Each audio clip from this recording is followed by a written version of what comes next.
ಇದು ಮರಿಗಳು ಎಷ್ಟು ತಿಂಗಳು ಮರಿಗಳಿಂದ ತಂದಿದೆ? ಸರ್ ಇವು ನಾವು ತಂದಾಗ 3 ತಿಂಗಳಾಗಿತ್ತು. ಇವಾಗ ಹೆಚ್ಚು ಕಡಿಮೆ 1 ವರ್ಷ ಆಗಿದೆ, 2 ಆಗಿದೆ ಮರಿ. ಹೆಚ್ಚಿಗೆ ನಮ್ಮ ಟಾರ್ಗೆಟ್ ಪ್ರಕಾರ ಜೀವ ಸಹಿತ ಒಂದು 60 kg ಬರ್ತದೆ. ಮಟನ್ ಪರ್ಪಸ್ಗೆಲ್ಲ 40-35-40 ಟಾರ್ಗೆಟಲ್ಲಿ ಮರಿ ಈ ಹಬ್ಬಕ್ಕೆ ಹಾಗೆ ಸಾಕಿರೋದು. ಬಕ್ರೀದ್ ಪರ್ಪಸ್ ಮರಿ ಅಂತ ಸಾಕಿದ್ದೀವಿ. ಎಲ್ಲ ಎಳಗ ಮರಿಗಳು ತಂದು ಸಾಕ್ತಾ ಇರ್ತೀವಿ. ತಂದು ಸರ್ ನಾವು ವರ್ಷಕ್ಕೆ ಒಂದು ಬ್ಯಾಚ್ 25 ಮರಿ ತರ್ತೀವಿ, ಮಾರ್ತೀವಿ. ಮರಿಗೆ 1-2 ಲಕ್ಷ ಬಂಡವಾಳ ಹಾಕಿರ್ತೀವಿ. ಮೇವು ಫುಡ್ಡು ಖರ್ಚು ಅದರಿಂದ ಒಂದು 3.5 ಹತ್ರ ಖರ್ಚಾಗಿರುತ್ತೆ.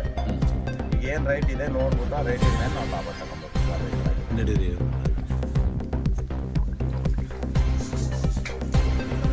ಹಾಸನ ಜಿಲ್ಲೆಯ ಅರಕಲಗೂಡು ತಾಲೂಕಿನ ಕೊಣನೂರು ಹೋಬಳಿಯ ಚಿಕ್ಕಬೊಮ್ಮನಹಳ್ಳಿಯ ರೈತ ಅಶೋಕ್ ಮಾತನಾಡಿ, ಕುರಿ ಸಾಕಾಣಿಕೆಯಿಂದ ಉತ್ತಮ ಯಶಸ್ಸನ್ನು ಕಂಡಿರುವುದಾಗಿ ತಿಳಿಸಿದರು. ಈ ಮೊದಲು ಹಸುಗಳ ಸಾಕಾಣಿಕೆಯನ್ನು ಮಾಡಿಕೊಂಡಿದ್ದು, ಹಸು ಸಾಕಾಣಿಕೆಯಲ್ಲಿ ಹೆಚ್ಚು ಶ್ರಮ ತೆಗೆದುಕೊಂಡು ಕೆಲಸ ಮಾಡಿದರು. ಕೆಲವೊಮ್ಮೆ ನಾವು ನಿರೀಕ್ಷಿಸಿದಷ್ಟು ಆದಾಯಕ್ಕಿಂತ ಖರ್ಚು ಜಾಸ್ತಿ ಬರುತ್ತಿತ್ತು.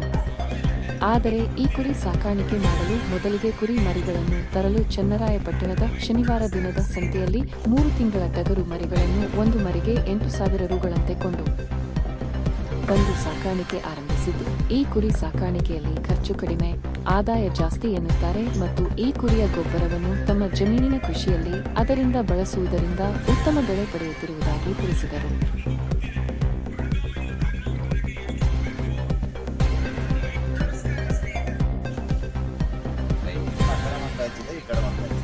ಇಲ್ಲೂ 25, ಅಲ್ಲಿ 25. ಒಟ್ಟಿಗೆ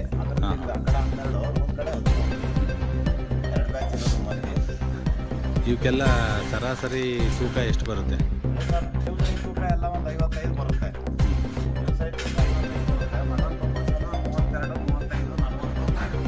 ಇವಕ್ಕೆಲ್ಲ ಆಹಾರ ಪದ್ಧತಿಗಳನ್ನ ಯಾವ ಥರ ಮಾಡಿದ್ದೀರಾ?